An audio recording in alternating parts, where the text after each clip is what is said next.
नमस्कार, मैं रीमा प्रसाद। To the point समझते हैं कि बिहार में बीजेपी अब सिर्फ विभागों की वजह से ही नहीं, बल्कि जिस तरीके से उसके नेता एक के बाद एक बयान दे रहे हैं या एक्शन के मूड में है, सम्राट चौधरी से लेकर विजय सिन्हा, ऐसा लग रहा है कि बीजेपी तैयारी कर रही है कि जो उसके चेहरों को लेकर हमेशा ये कहा जाता रहा कि बीजेपी में ऐसा कोई चेहरा नहीं है जो बिहार चला सके या वैसे एक्शन ले सके,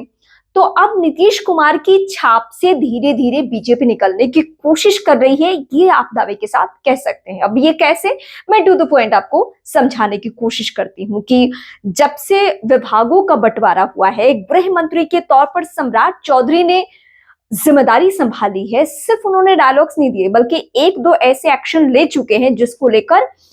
आने वाले वक्त में भी चर्चा होनी है। और अगर सरकार का तेवर यही रहा या सम्राट चौधरी का तेवर यही रहा, तो नीतीश कुमार के छाप से आसानी से बीजेपी के ये चेहरे निकल सकते हैं। ये और बात है कि विरोधी खेमा कहता है कि सम्राट चौधरी के ऊपर बहुत सारे आरोप है और ये सच भी है,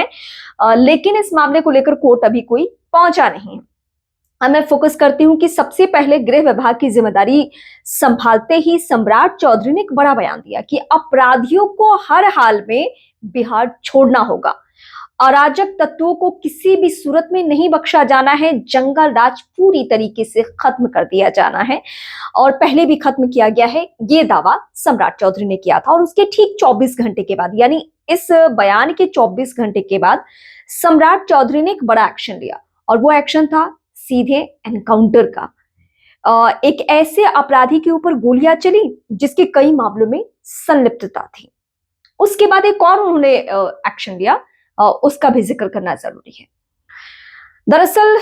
देश के प्रधानमंत्री मोदी और हालिया दिनों में अभी अलीनगर से चुनकर विधायिका बनी है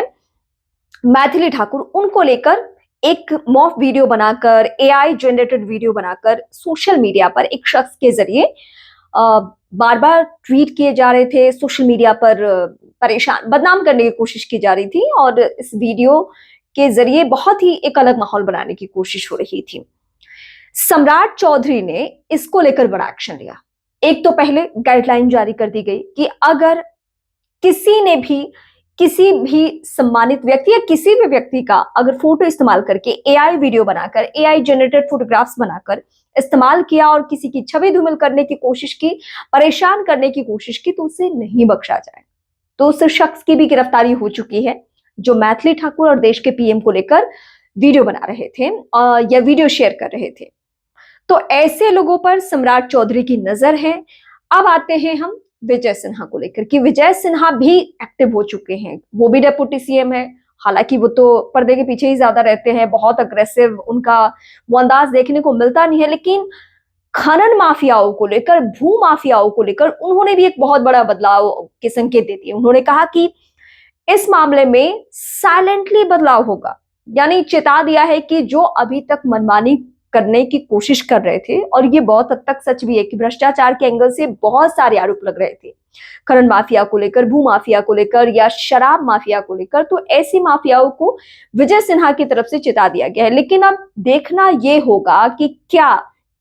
ये सिर्फ फेस सेविंग या फेस चमकाने की कोशिश है बीजेपी की तरफ से, इन नेताओं की तरफ से, या आने वाले दिनों में वाकई ग्राउंड पर काम भी होगा। अभी विजय सिन्हा ने सिर्फ बयान दिए हैं, लेकिन अगर खनन माफियाओं की गिरफ्तारी होती है, उनके ऊपर एक्शन होता है, तो जाहिर सी बात है कि बिहार में एक बदला हुआ माहौल देखने को मिलेगा।